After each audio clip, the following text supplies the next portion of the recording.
Police arrested the president of the Brockton East Bridgewater chapters of the Outlaws motorcycle club on gun charges. 48-year-old. Blood on their hands, fear in their wake. These aren't characters from your favorite TV show. They're real outlaws who terrorized America. Ever wonder what makes someone so dangerous that even hardened criminals fear them? From motorcycle club presidents who ordered dozens of hits to fugitives who evaded the FBI for decades. These 10 Outlaws MC members redefined what it means to live outside the law. The stories of their crimes will shock you, but it's how they built their criminal empires that will truly leave you speechless. Number 10. Harry Taco Bowman. Bowman died on Sunday in federal prison at the age of 69. He was serving a life sentence for murder, firebombings, and racketeering, among other charges. In the world of outlaw motorcycle clubs, few names have inspired more fear than Harry Joseph Taco Bowman. As the international president of the Outlaws Motorcycle Club throughout the 1980s and 1990s, Bowman didn't just lead one of America's most violent biker gangs. He transformed it into a sophisticated criminal enterprise that stretched across continents. Standing just 5 feet 8 inches with a bushy mustache and often wearing the leather cuts emblazoned with the Outlaw's skull and crossed pistons patch, Bowman didn't look particularly intimidating at first glance. This unassuming appearance was perhaps his first weapon, allowing him to be underestimated by rivals who would soon learn their mistake, often with fatal consequences. Bowman earned his taco nickname from his passionate love of Mexican food, a seemingly innocent detail that belied the calculating brutality with which he expanded the Outlaws' territory and operations. Under his leadership, the club grew from its Detroit roots to establish chapters across the United States and into Canada, Europe, and Australia. This wasn't just a motorcycle club anymore, it was an international criminal organization involved in drug trafficking, weapons dealing, extortion, and murder for hire. FBI agents who tracked the club during this era described the Bowman years as the period when the Outlaws evolved from a troublesome biker gang into a highly structured criminal organization with Bowman at the apex. What truly set Bowman apart from other outlaw leaders was his strategic approach to violence. While some biker bosses earned reputations as hotheads who would explode over minor issues, Bowman used violence like a business tool, deliberately, calculatedly, and always with a clear purpose. If someone crossed the club or violated their rules, Bowman didn't just order a beating or a murder. He ensured it happened in a way that sent a message to others. Bodies would be left where they'd be discovered, with clear signs of who was responsible. It wasn't just killing, it was calculated terror designed to establish the Outlaws' dominance and discourage anyone from challenging their authority. One particularly chilling example came in the mid-1990s when a member of the rival Hells Angels was found murdered in Florida. The victim hadn't just been killed, he'd been tortured extensively before death, with the Outlaws' distinctive insignia left as a calling card. No one was ever convicted for this specific murder, but law enforcement sources understood it carried Bowman's signature approach, making examples of enemies to reinforce the club's fearsome reputation across the country. During his reign, several Outlaws members who were suspected of cooperating with law enforcement similarly disappeared or were found murdered, stark warnings to anyone considering breaking the club's code of silence. Bowman maintained his power not just through fear, but through a sophisticated intelligence network that many corporate CEOs would envy. During his leadership, he established a system where information about law enforcement movements, rival clubs, and potential informants flowed up the chain of command.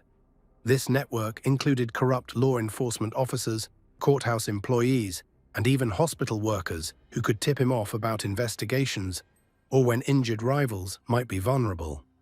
Before federal agents could execute a raid, Bowman often knew it was coming and would be nowhere to be found. This intelligence system helped him evade serious charges for years, despite being linked to dozens of murders, bombings, and large-scale drug operations across multiple states. By 1997, the FBI had had enough. They placed Bowman on their 10 most wanted list, alongside terrorists and serial killers, offering a $50,000 reward for information leading to his capture. Even then, Bowman remained elusive, protected by the club's code of silence and a network of safe houses across the country. His reign finally began to crack when several club members facing their own lengthy prison sentences decided to break the code of silence. In June 1999, Bowman was arrested while hiding at a home in Sterling Heights, Michigan. The list of charges against him read like a criminal encyclopedia: murder, conspiracy to commit murder, bombing, and racketeering. During his trial, frightening details emerged about how Bowman had ordered the deaths of rivals, suspected informants, and even innocent bystanders who simply got in the way of club business. One particularly disturbing testimony described how he casually ordered the murder of a club member's girlfriend because she knew too much about their operations. In 2001, justice finally caught up with Taco Bowman when he was convicted in federal court and sentenced to life in prison with no possibility of parole. Today, he remains behind bars at the Administrative Maximum Facility in Florence, Colorado, America's highest security federal prison, often called the Alcatraz of the Rockies. Even from prison, rumors persist that Bowman maintains influence over parts of the club through coded messages and loyal visitors. Bowman died in 2019. But while Bowman may have been a master at maintaining loyalty through fear, our next dangerous outlaw showed what happens when that loyalty shatters in the most devastating way possible. Number 9. Randy Mark Yeager. Known by his nickname Mad, Randy Yeager was the regional president of the Wisconsin, Illinois, and Indiana area. When the FBI added Randy Mark Yeager to their most wanted list in 1997, it marked a rare instance when an outlaw biker reached the same notorious status as serial killers and terrorist masterminds. As the former regional president of the Outlaws Motorcycle Club's violent Chicago chapter, Yeager had built a reputation for extreme brutality and unwavering loyalty to the club, qualities that made his eventual 14-year run from justice all the more remarkable. With his intimidating physical presence, standing over 6 feet tall with a heavy build, long hair and full beard, Yeager embodied the outlaw biker image that struck fear into both rivals and law-abiding citizens alike. Born in 1957, Yeager rose through the ranks of the Outlaws during the club's most violent and expansionist period under Harry Taco Bowman's leadership. While Bowman provided the strategic direction, men like Yeager served as the brutal enforcers who turned those plans into bloody reality.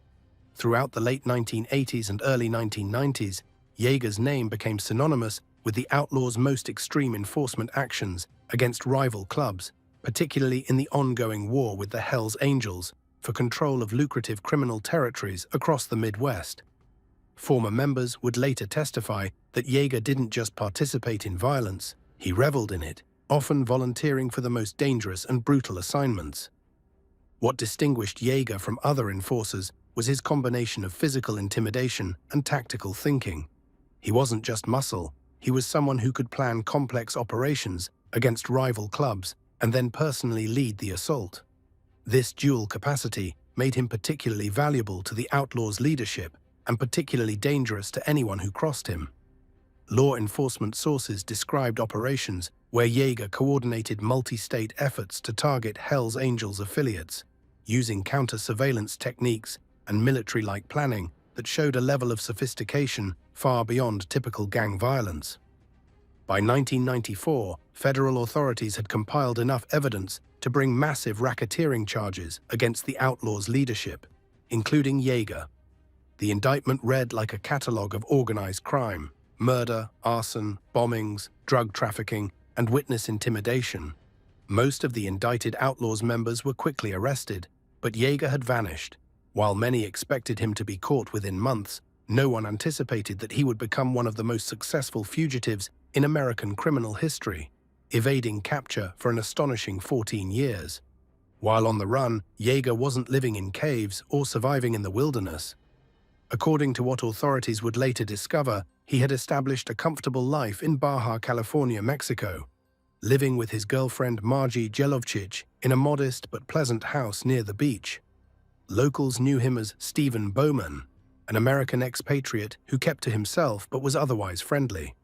The choice of alias was telling, seemingly a tribute to his former boss, Harry Taco Bowman. For years, this former enforcer, notorious for extreme violence, lived quietly as a neighborhood handyman, showing how completely some career criminals can reinvent themselves when necessary. The beginning of the end for Yeager's time on the run came through an anonymous tip to the U.S. Marshals Service in 2014. After 14 years of freedom, Yeager was finally located and tracked to a bar in Rosarito Beach, Mexico. When Mexican federal police and U.S. Marshals closed in to arrest him, they faced not the violent resistance many expected, but a middle-aged man who seemed resigned to his fate. The fearsome enforcer had been replaced by a weathered fugitive who surrendered without incident. Tragically, his girlfriend Margie attempted to flee in their vehicle during the arrest, losing control and dying in the resulting crash, adding one final casualty to Yeager's long history of violence and chaos. When Yeager was returned to the United States after nearly a decade and a half as a fugitive, he faced justice for crimes that had occurred so long ago that many witnesses had died, memories had faded, and some case files had been archived. Nevertheless, the federal case against him remained strong, built on witness testimony and documentary evidence preserved specifically in anticipation of his eventual capture. In 2016, Yeager finally pled guilty to racketeering conspiracy charges, accepting a 15-year prison sentence rather than risk trial and a potential life term. As Yeager began serving his prison sentence, another major figure was emerging in the outlaw motorcycle world, someone who would take a more strategic approach to leadership than the enforcers of previous generations. Number 8. Jack Rosger. When Milwaukee Jack Rosger took control of the American Outlaw Association, AOA, better known as the Outlaws Motorcycle Club, in the mid-2000s, he inherited an organization still reeling from the leadership vacuum left by predecessors like Harry Bowman. Many expected the club to keep a low profile while rebuilding. Instead, Rosger took a dramatically different approach. He declared open war on the Outlaws' biggest rivals, the Hells Angels, launching one of the bloodiest chapters in modern outlaw motorcycle club history. Unlike the stereotypical wild-eyed, hard-drinking biker, Rosger presented himself with a calculated composure that belied his violent intentions. Clean-cut when needed, articulate in his speech, and methodical in his planning, he brought an almost corporate approach to running what was fundamentally a criminal enterprise. Law enforcement officials who tracked his activities described him as a strategic thinker who approached running the Outlaws like a military campaign, with clear objectives, territorial goals, and a willingness to accept casualties to achieve longer-term dominance. Taking control around 2007, Rosger quickly identified what he saw as the club's biggest problem: territory that had been lost to the Hells Angels and their support clubs during years of fragmented leadership. Rather than accepting this new reality, Rosger developed a nationwide strategy to reclaim these areas and expand into new ones.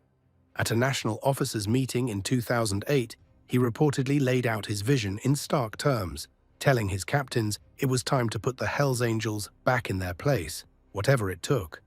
What followed was a calculated campaign of violence that stretched from Maine to Florida, transforming localized disputes into a coordinated national conflict. What made Rosger's approach uniquely terrifying was its methodical nature combined with modern technology. FBI wiretaps would later reveal that Rosger studied books on guerrilla warfare and corporate takeovers alike, applying these principles to the criminal underworld. He wasn't just telling members to attack rivals. He was creating elaborate plans involving multiple chapters, counter-surveillance to watch for police, and strict communications protocols to avoid detection. This wasn't street gang violence. This was organized crime operating with military-like discipline and structure. The human toll of Rosger's war was substantial. While exact numbers are difficult to confirm due to the reluctance of many victims to cooperate with police, law enforcement sources attribute at least 24 serious assaults, several disappearances presumed to be murders, and at least 4 confirmed killings to the campaign Rosger orchestrated. And these are just the cases they know about. Many incidents likely went unreported due to the outlaw code against involving law enforcement. Perhaps most disturbing was Rosger's ability to maintain a veneer of legitimacy while orchestrating this violence. He would appear at legitimate motorcycle events, speak about brotherhood and freedom, and present the Outlaws as simply a group of motorcycle enthusiasts exercising their rights to associate. This dual identity, public motorcycle club president and private criminal mastermind, made him particularly difficult for law enforcement to corner. His downfall began in June 2010 when federal agents who had infiltrated the club's inner circle gathered enough evidence to move against him. The resulting indictment charged Rozga with conspiracy to commit violence in aid of racketeering, essentially orchestrating a criminal war across state lines. The evidence presented at trial painted a damning picture. Prosecutors played recordings of Rozga discussing planned assaults, displayed maps showing coordinated territory expansion, and presented witness testimony describing his direct involvement in planning violent acts. Despite the traditionally tight-lipped nature of outlaw motorcycle clubs, 4 members eventually broke ranks and testified against him. In December 2010, a federal jury convicted Rozga. The judge, unimpressed by defense claims that the Outlaws were just a motorcycle club exercising First Amendment rights to free association, sentenced him to 20 years in federal prison. Even from behind bars, rumors persist that Rozga maintains influence over club operations through a complex system of coded messages and loyal intermediaries. While Rozga represented the dangerous evolution of the outlaw biker into a strategic criminal leader, our next figure demonstrates how the outlaw mystique could be leveraged in an entirely different arena: the world of music and entertainment. Number 7. David Allan Coe. When music fans hear the name David Allan Coe, they typically think of country music hits like "You Never Even Called Me by My Name" and "Take This Job and Shove It," which he wrote but was made famous by Johnny Paycheck. What many don't realize is that behind the success and rhinestone suits was a genuine outlaw with deep connections to the criminal underworld, a man who managed to hide his darkest sides in plain sight while becoming a country music star. Unlike the previous figures on our list, who operated primarily in the shadows, Coe built his career in the spotlight. What made him dangerous wasn't just his criminal background, but how he used his music career as both cover and confession for a life that included serious criminal activities. Born in Akron, Ohio in 1939, Coe's path to outlaw status began early. By his teens, he was already in trouble with the law, spending much of his youth in reform schools and juvenile detention. This escalated to adult prison time, including a stint in the Ohio State Penitentiary for car theft, where he claims to have killed a fellow inmate who demanded sexual favors. While this particular claim has never been verified, like many of Coe's prison stories, what's undeniable is that upon his release in 1967, he emerged as someone deeply embedded in the outlaw world. His first performances weren't in honky-tonks or bars. They were outside prison walls, playing for convicts who recognized one of their own. His early musical persona was built around his prison experiences, with Coe often performing in chains and a Lone Ranger mask, explicitly marketing himself as the mysterious rhinestone cowboy, an ex-con turned musician. Coe's musical talent was undeniable. His songwriting showed a rare ability to capture raw emotion and tell stories that resonated with working-class audiences. This talent earned him entry into Nashville's music scene, where he began building a career while maintaining his connections to a much darker world. Throughout the 1970s and 80s, as his legitimate music career grew, Coe maintained deep ties to outlaw motorcycle clubs, particularly the Outlaws MC. He frequently appeared at biker events throughout the South and Midwest, often wearing an Outlaws MC supporter shirt or vest. These weren't casual connections. Former associates describe Coe as someone who understood and lived by the outlaw code. What made Coe particularly dangerous was his dual existence. By day, he could be recording with mainstream country stars or performing on major stages. By night, he moved through the outlaw world with the ease of someone who belonged there. This ability to switch between worlds gave him unique cover for activities that would have landed others in prison. Behind the scenes, law enforcement sources have suggested Coe's involvement in gun running and drug trafficking operations throughout the 1970s, using his touring schedule as cover for moving illegal merchandise across state lines. His tour bus and equipment trucks were rarely searched at state lines. What better way to transport contraband than hidden among amplifiers and musical equipment? Musicians already travel with large vehicles full of equipment that crosses state lines regularly, and entertainment figures often get special treatment, creating the perfect cover for moving illegal products across jurisdictions. By the late 1990s, Coe's financial troubles caught up with him when the IRS came calling for approximately $400,000 in unpaid taxes. True to his outlaw image, Coe simply refused to pay, leading to years of hiding money and performing for cash only. He was finally forced to settle with the government in 2003. Now in his 80s, Coe continues to perform occasionally, a living link to an outlaw past that most only know through watered-down movies and TV shows. The question remains, how many secrets will die with him when he finally takes the last ride?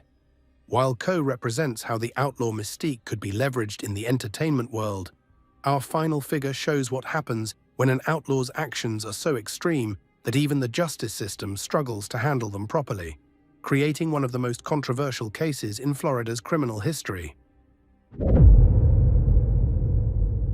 Number 6. Joe Spaziano. In the world of outlaw motorcycle clubs, nicknames are rarely given without reason.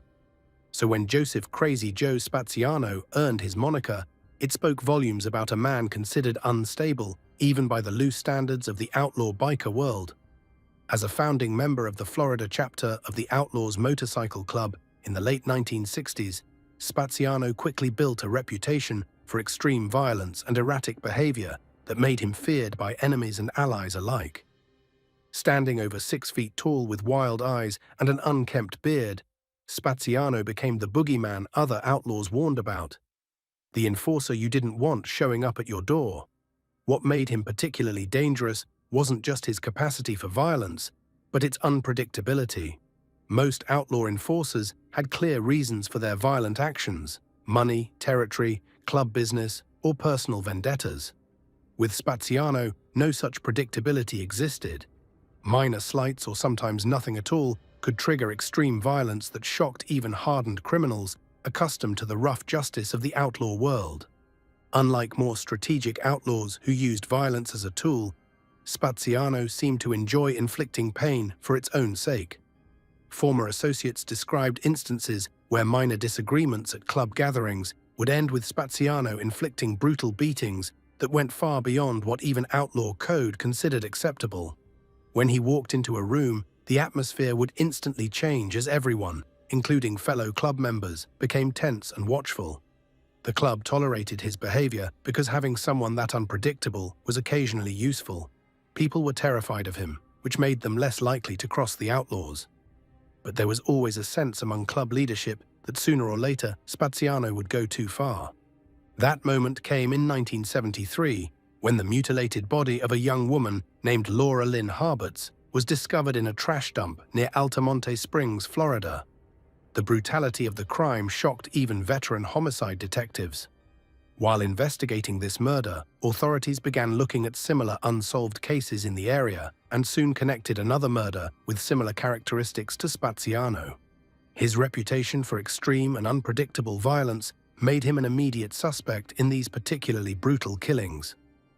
After his arrest, what unfolded was one of the strangest cases in Florida criminal history. Based largely on the testimony of a witness who claimed to have recovered repressed memories under hypnosis, Spaziano was convicted and sentenced to death for Harbert's murder. This was long before the scientific community had thoroughly debunked many aspects of repressed memory theory and hypnosis-based testimony. The witness claimed that under hypnosis, he remembered seeing Spaziano with the victim near the time of her disappearance. Testimony that would be considered highly problematic by modern legal standards. What made Spaziano's case particularly disturbing was that despite his violent reputation and general instability, serious questions existed about whether he had committed these particular crimes. The case against him rested heavily on testimony that would never be admissible in court today. Memories recovered through hypnosis sessions that many experts now view as highly unreliable. There was no physical evidence linking him directly to the murders, which is unusual in such brutal crimes where perpetrators typically leave behind evidence. For 19 years, Spaziano sat on death row, maintaining his innocence while coming within days of execution multiple times. His case became increasingly controversial as questions arose about the reliability of the hypnosis-induced testimony. Eventually, the key witness recanted, claiming police had pressured him to identify Spaziano. In a twist that stunned the legal world, Spaziano's conviction was overturned in 1995 after an investigation by the Miami Herald revealed serious flaws in the case. He was granted a new trial, and in 1996, prosecutors decided not to retry him for the murder, instead keeping him incarcerated on other charges. Released in 2001 after serving 20 years behind bars, Spaziano vanished into obscurity. Rumors occasionally surface about sightings in small towns across the South, but the man once known as Crazy Joe seems to have finally found the anonymity that eluded him during his outlaw prime. His legacy remains complicated, viewed by some as a victim of a flawed justice system, and by others as a dangerous killer who ultimately escaped full accountability for his crimes. The truth, as with many outlaw tales, likely lies somewhere in the shadows. While Crazy Joe Spaziano terrorized Florida with unpredictable violence that made even fellow outlaws nervous, up north John Petrarca was building a very different kind of danger, using a calculating mind to quietly forge alliances between outlaw motorcycle clubs and traditional organized crime families that would transform criminal operations across the Northeast. Number 5. John Petrarca. John Petrarca, the president of the club, and another member, Robert Anderson, arraigned on charges of arson and... In the world of outlaw motorcycle clubs, some of the most powerful figures aren't always the ones making headlines. John Petrarca embodied this principle perfectly, operating as one of the most influential yet least publicly known figures in the northeastern outlaw motorcycle world throughout the 1980s and 1990s. Unlike the stereotypical image of the loud, brash biker, Petrarca cultivated a deliberately low profile that made him all the more effective and dangerous as he built networks between outlaw motorcycle clubs and traditional organized crime families that would reshape criminal enterprises across multiple states. Standing around 5 feet 10 inches with a stocky build and typically dressed in simple jeans and leather, Petrarca didn't immediately stand out in a crowd. This unassuming appearance served as perfect camouflage for a man who regularly moved between the flashy world of New York's organized crime families and the grittier realm of outlaw motorcycle clubs. What made Petrarca uniquely dangerous wasn't just his connections, but his intelligence. Associates described him as having a banker's mind in a biker's body, able to structure complex money laundering operations and criminal enterprises that remained invisible to law enforcement for years. Born in northern New Jersey in the early 1950s, Petrarca's entry into the outlaw world came gradually through family connections to both traditional Italian-American organized crime and the emerging outlaw motorcycle scene. By his mid-20s, he had established himself as someone who could move comfortably between these worlds, serving as a crucial bridge at a time when most mafia figures viewed bikers with disdain, and most bikers wanted nothing to do with the mafia's rigid hierarchies. Petrarca recognized before many others that these two criminal subcultures had much to offer each other. The bikers had nationwide distribution networks and a willingness to handle the most violent aspects of the business, while the mafia had international connections and sophisticated financial schemes. Throughout the 1980s, Petrarca orchestrated partnerships that were never formalized on paper, but transformed how drugs, illegal weapons, and stolen goods moved across the northeastern United States. His genius lay in creating buffer zones of deniability. If law enforcement managed to infiltrate one part of the operation, they would find it nearly impossible to connect it to other components. He implemented cellular structures where different outlaw motorcycle club chapters handled specific aspects of criminal operations without knowing the full scope, while mafia associates handled the money side with similar compartmentalization. What truly set Petrarca apart was his patient, long-term thinking. While many criminal figures sought immediate profits and status, Petrarca built systems designed to last decades.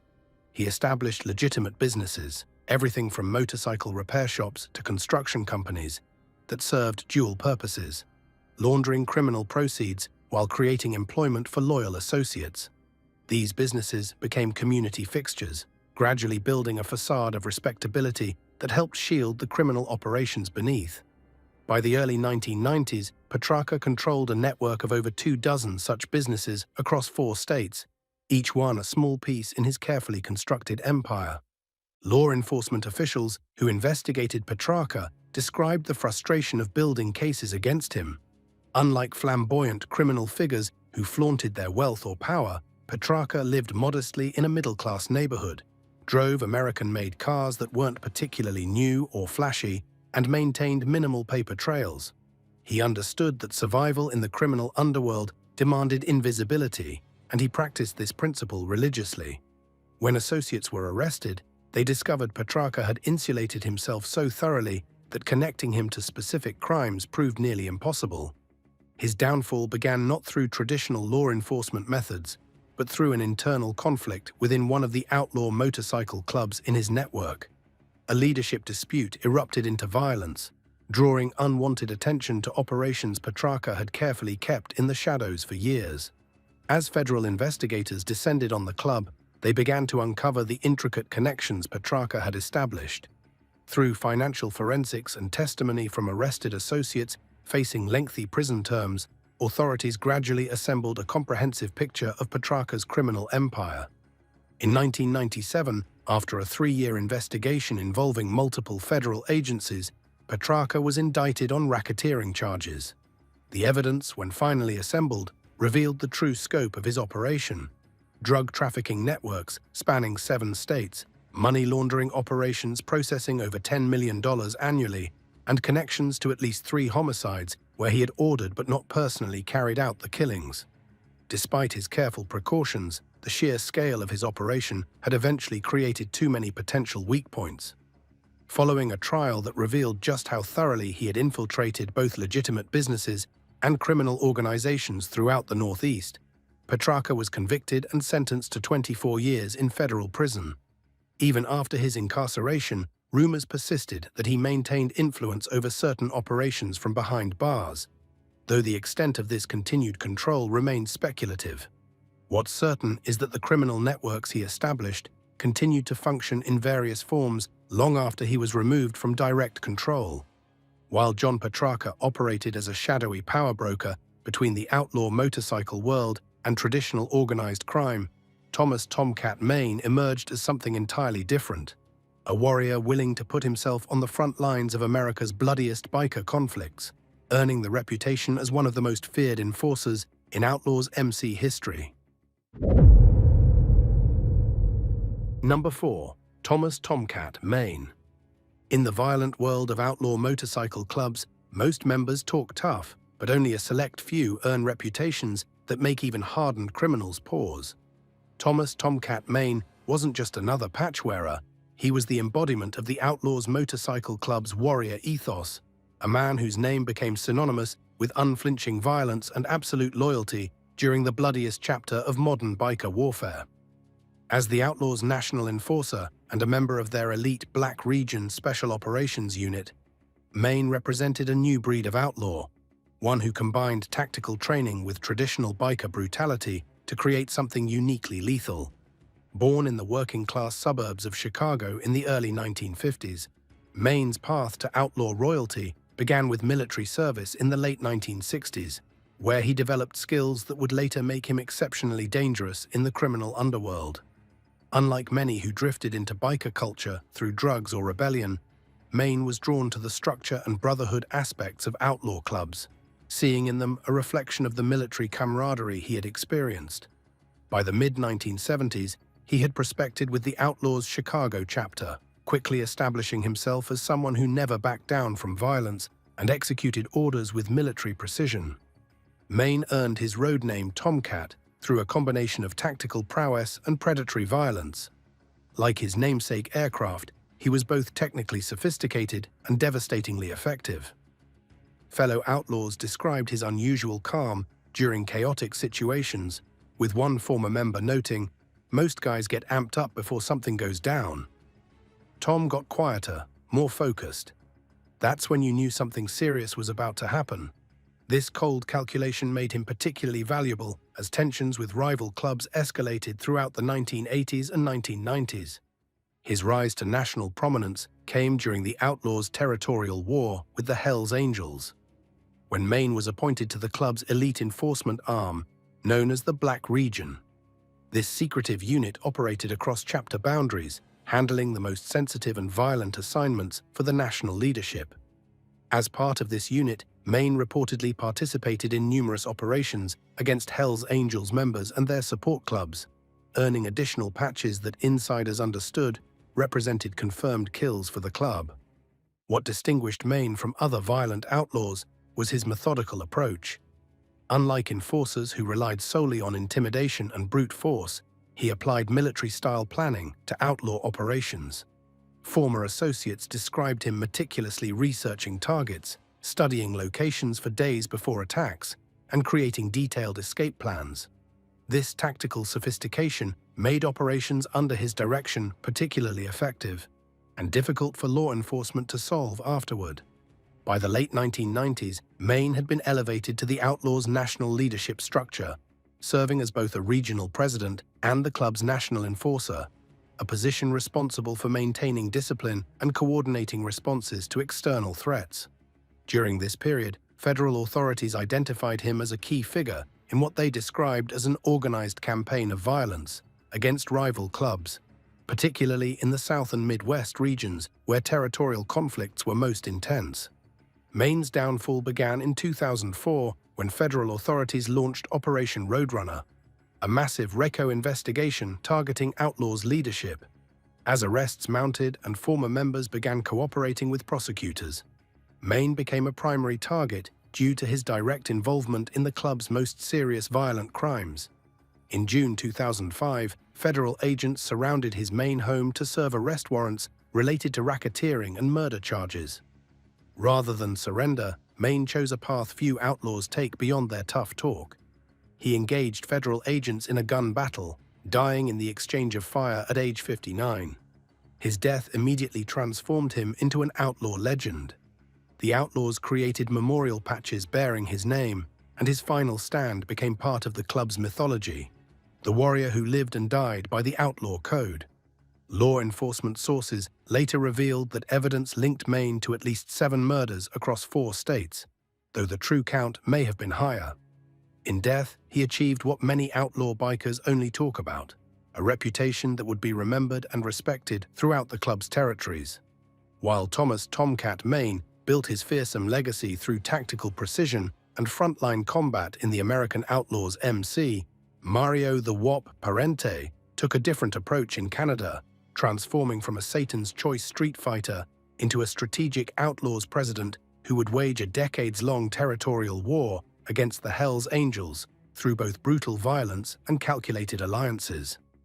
Number 3. Mario the Wop Parente. The Canadian outlaw motorcycle scene of the 1970s was a powder keg waiting to explode, and Mario the Wop Parente lit the match that would ignite decades of bloody conflict. Born to Italian immigrants in Hamilton, Ontario, Parente's journey from construction worker and nightclub bouncer to one of Canada's most notorious outlaw leaders represents a pivotal chapter in North American biker history. His reputation wasn't built on wild exaggeration or media hype. It was earned through calculated violence, unwavering loyalty, and a willingness to wage all-out war against the Hells Angels for control of Canada's criminal underworld. Parente's outlaw journey began in 1967 when he joined the Satan's Choice MC, at that time Canada's largest and most feared motorcycle club. Unlike many who were drawn to the lifestyle by the motorcycles themselves, Parente was attracted to the brotherhood, power, and respect that came with membership in an outlaw club. His natural leadership abilities and willingness to engage in violence quickly set him apart. Fellow members noted his particular talent for intimidation. He didn't need to be the biggest man in the room to be the most feared. Within just a few years, he had earned patches that insiders understood to signify he had committed murder for the club, though these specific crimes were never proven in court. By the early 1970s, Parente had risen to chapter president within Satan's Choice, establishing himself as a force to be reckoned with in Hamilton's underworld. It was during this period that he made a decision that would shape the future of Canadian biker wars. He vetoed the membership application of Walter "Wally" Stadnik, a diminutive but ambitious prospect standing just 5 feet 4 inches. The rejection was based partly on Stadnik's small stature, which Parente believed would undermine the club's intimidating image. This seemingly minor leadership decision would create a bitter rivalry that eventually erupted into one of the bloodiest conflicts in outlaw motorcycle history. The year 1977 marked a turning point when Satan's Choice national president Bernie Guindon was imprisoned, creating a leadership vacuum. Garnett Mother McGugan took control and orchestrated a momentous decision. Satan's Choice would patch over to the Outlaws MC, one of America's Big Four outlaw clubs. This move instantly positioned them as enemies of the Hells Angels, who were already expanding their Canadian presence. Parente embraced the new colors and quickly rose in the Outlaws' hierarchy, committed to defending their territory against the Angels' encroachment. The simmering tension exploded into open warfare on February 17, 1978, when Hells Angels associate Apache Shaw shot 2 Outlaws members, killing 1. The Outlaws' response was swift and brutal. In what became known as the Le Terraza Boyan massacre, 2 outlaws stormed a Montreal bar patronized by Angels supporters, opening fire and killing a Hells Angel and 2 Wild Ones MC members. This bloody exchange marked the beginning of a full-scale biker war, with Parente emerging as one of its primary strategists and combatants. Meanwhile, the man Parente had rejected, Wally Stadnick, had found a home with the Hells Angels and risen to become their Canadian national president. The personal animosity between the 2 men added fuel to the already raging organizational conflict. Stadnick adopted an expansion-focused approach, absorbing smaller clubs to grow the Angels' numbers, while Parente maintained a more traditional quality-over-quantity philosophy for the Outlaws. Parente's willingness to personally engage in violence was demonstrated in 1983 during one of the most notorious incidents of his career. Spotting a bus carrying Hells Angels members through northern Ontario, Parente and his crew followed the vehicle to a coffee shop in Wawa. Recognizing their rivals through the windows, the Outlaws retrieved weapons and opened fire on the bus. Though remarkably no one was killed, Parente was arrested for attempted murder. While awaiting trial for the bus shooting, Parente faced another life-or-death confrontation in 1984. The Lewis brothers, a feared criminal family with a grudge against the Outlaws, arrived at the club's headquarters seeking revenge. Seeing them approach, Parente grabbed a shotgun and fired, killing Jimmy Lewis in what he later claimed was self-defense. The courts disagreed, convicting him of manslaughter and sentencing him to 30 months in prison. Released in 1988, Parente returned to find himself the target of multiple assassination attempts, including a plot by the Musitano crime family to eliminate him. The fact that he survived these attempts only added to his legendary status within the outlaw world. Throughout the 1990s, he focused on consolidating outlaw power in Ontario, while Stadnick continued expanding Hells Angels territory. By 2000, the tide had turned against the Outlaws when Stadnick orchestrated a massive recruitment drive, offering Ontario biker clubs a patch-for-patch deal to join the Hells Angels while maintaining their rank and status. Dozens of clubs switched allegiances, severely weakening the Outlaws' position. Recognizing the existential threat, Parente reached out to American Outlaws president James Frank Wheeler, who in turn contacted Hells Angels leader Sonny Barger. Though a truce was negotiated, it was clear the Outlaws were losing the Canadian biker war.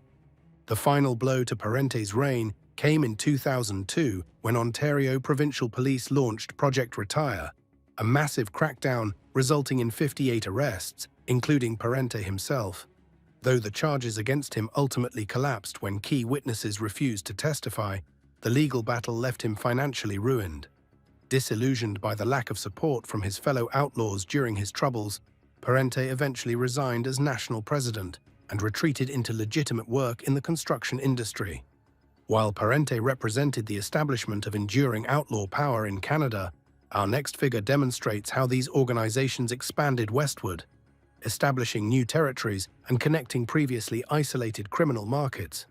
John Erman would take the organizational principles developed by leaders like Parente and apply them to new frontiers, creating networks that would transform the criminal landscape across multiple states.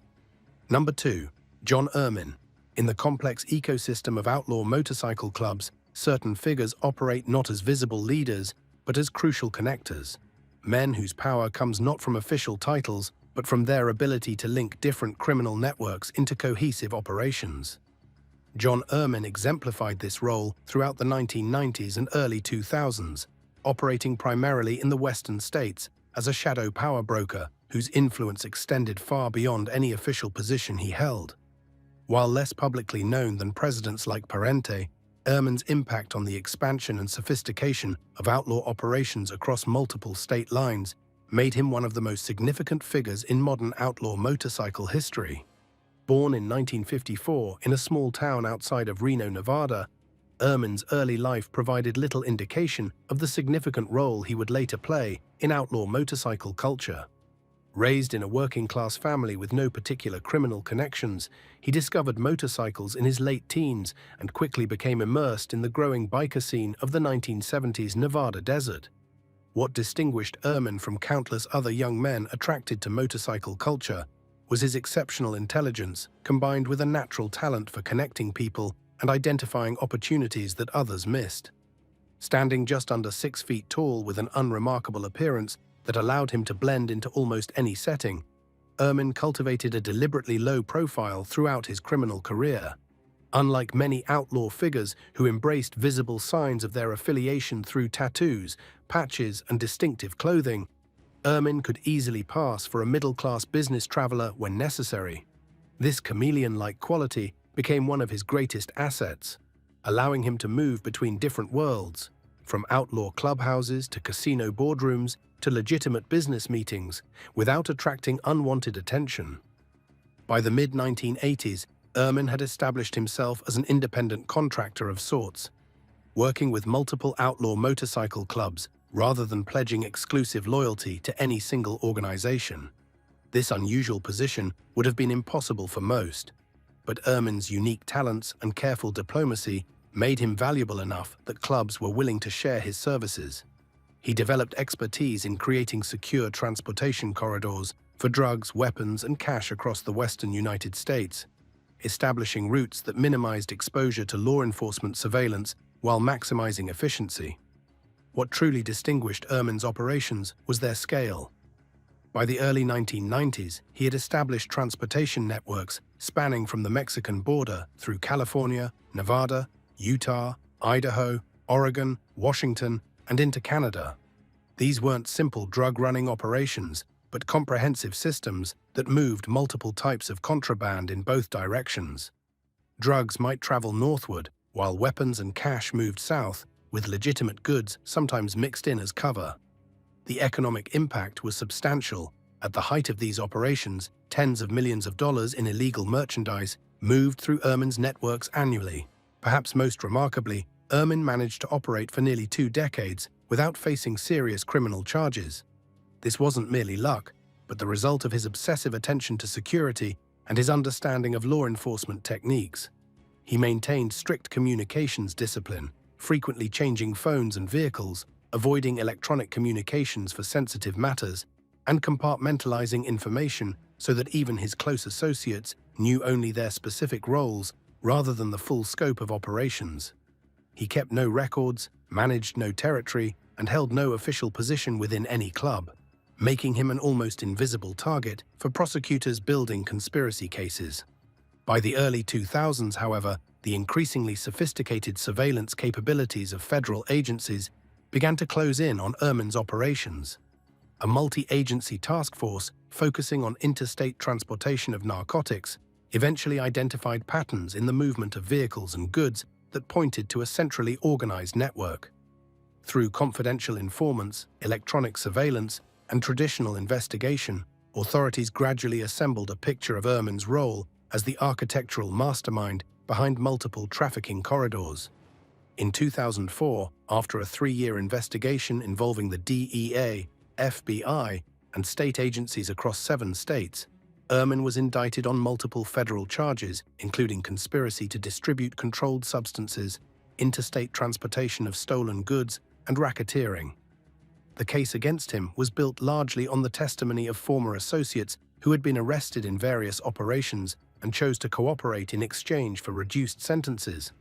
The evidence revealed the true scope of his operations for the first time, showing how he had created an interstate criminal infrastructure that multiple outlaw motorcycle clubs had utilized for years. After a lengthy trial that exposed the inner workings of outlaw motorcycle operations throughout the western United States, Ehrman was convicted on multiple counts and sentenced to 27 years in federal prison. His conviction represented a significant disruption to illegal transportation networks throughout the region, forcing outlaw motorcycle clubs to rebuild systems that had taken decades to develop and perfect. While his name never achieved the notoriety of more public outlaw figures, his impact on the evolution of these organizations from local clubs to interstate criminal networks was profound and lasting. As we turn to our final figure, we move from the shadows where Ehrman operated to the highest levels of formal outlaw leadership with James Frank Wheeler, a man who would take command of an entire national organization during one of its most turbulent periods. Number 1. James Frank Wheeler. When James Frank Wheeler assumed the national presidency of the Outlaws Motorcycle Club in 1999, he inherited an organization at a crossroads. Federal prosecutions had removed much of the previous leadership. Rival clubs were encroaching on traditional outlaws' territory, and changing criminal markets threatened the club's financial foundations. What followed was one of the most aggressive periods of expansion and conflict in outlaw motorcycle history, as Wheeler transformed a defensive organization into an advancing army that would challenge rivals across multiple states and international borders. His relatively brief but extraordinarily violent tenure would reshape the outlaw landscape in ways that continue to reverberate today. Born in 1942 in Indianapolis, Wheeler came to outlaw life relatively late compared to many club leaders. He didn't prospect for the outlaws until his 30s, after serving in the military and working several legitimate jobs. This background gave him perspectives and experiences unusual among outlaw leaders, including organizational skills from military service and business acumen from his time in conventional employment. Standing around 5 feet 10 inches with a solid build and typically sporting a full beard, Wheeler projected an image of calm authority rather than impulsive aggression. Former associates describe a man who rarely raised his voice, but whose quiet instructions were followed without question. Wheeler's rise through Outlaw's leadership came through a combination of intelligence, ruthlessness, and strategic thinking. As president of the Indianapolis chapter throughout the 1980s and early 1990s, he transformed a once rowdy local club into a disciplined criminal operation with diversified income streams and strong territorial control. His success at the local level eventually brought him to national leadership attention, and he served in various regional and national positions before assuming the top role in 1999. This gradual ascension gave him deep knowledge of the organization's strengths and weaknesses across different regions. What distinguished Wheeler's national presidency was his aggressive response to challenges from rival clubs, particularly the Hells Angels. While previous leaders had often taken defensive postures, protecting existing territory rather than expanding, Wheeler implemented what amounted to a declaration of war against rivals. He directed Outlaws chapters to actively target Hells Angels operations, support clubs, and businesses across the United States and Canada. This wasn't random violence, but coordinated campaigns designed to systematically weaken Angels' control in specific regions and establish Outlaws' dominance. The strategic nature of Wheeler's approach became evident in his focus on support clubs, smaller motorcycle groups allied with larger organizations. Recognizing that these clubs often provided crucial manpower and street-level distribution networks, Wheeler directed operations specifically targeting Angel support clubs in the Midwest and South. Through intimidation, violence, and occasional financial incentives, he orchestrated the flipping of several support clubs from Angels' allegiance to Outlaws' affiliation, effectively transferring control of territory without directly engaging the Angels themselves. Wheeler's reign began to unravel in 2001 when federal authorities launched Operation Roadrunner, a massive multi-agency investigation targeting Outlaws' leadership across multiple states. Through wiretaps, surveillance, informants, and undercover operations, investigators gradually assembled evidence of Wheeler's role in directing a criminal enterprise responsible for drug trafficking, violence, and racketeering across state lines. In a coordinated sweep, federal agents arrested dozens of Outlaws members, including Wheeler himself. The case against Wheeler was built around the RICO statute, which allowed prosecutors to tie him to the broader pattern of criminal activity throughout the organization he led, even without direct evidence linking him to specific violent acts. Former outlaws who became government witnesses described meetings where Wheeler laid out territorial strategies, approved campaigns against rival clubs, and directed the distribution of criminal proceeds through the organization's hierarchy. These testimonies, combined with financial records and surveillance evidence, created a compelling picture of Wheeler as the architect of a criminal conspiracy spanning multiple states. In 2004, after a trial that exposed the inner workings of one of America's largest outlaw motorcycle clubs, Wheeler was convicted on multiple federal charges including racketeering, conspiracy to commit murder, and drug trafficking. He received a sentence of 16.5 years in federal prison, effectively ending his reign as national president and disrupting the aggressive expansion strategy he had implemented. The conviction of Wheeler and many of his top lieutenants represented one of the most significant blows against outlaw motorcycle club leadership in American history.